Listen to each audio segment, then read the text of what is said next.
That's a worry. Sir, in case of the Taliban takeover of Kabul, what will be your government's policy? Will you close the border or cut relations with Afghanistan? What will happen, I can't say. But what Pakistan wants is Pakistan will deal with any government that is elected or selected by the people of Afghanistan. So whoever people of Afghanistan, the government they feel represents them, Pakistan will work with them, whichever that government is. What would the Taliban takeover mean for Pakistan? Taliban takeover depends what sort of a Taliban takeover it is.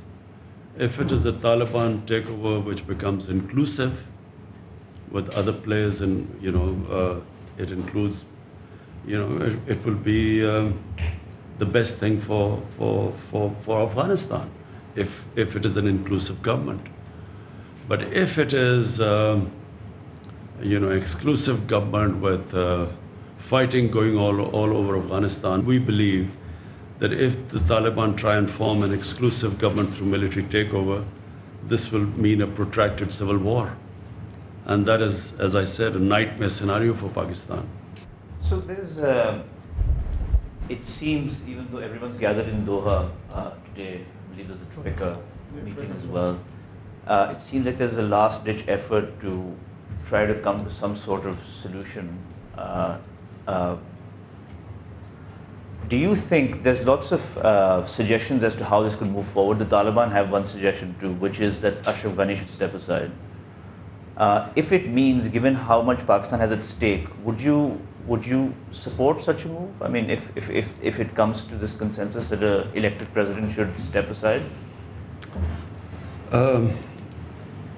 Number one, at the moment, the top priority should be a ceasefire, because obviously civilians are affected, and civilians will get more and more affected as this fighting rages and gets into the main cities.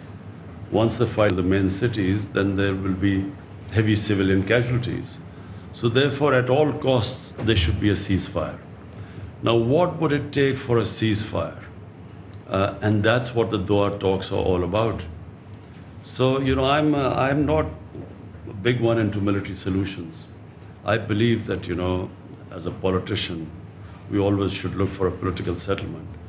Now, let's hope that there is some sort of a political settlement, but that will only happen if Taliban realize that they cannot take over the whole of Afghanistan through military means, and the government side realizes that they do have to give to come to this ceasefire, so they will also have to make compromises. So that's really what these talks are all about. Can they meet on a middle ground? Now, whatever that middle ground is, I guess the talks will decide. So do you think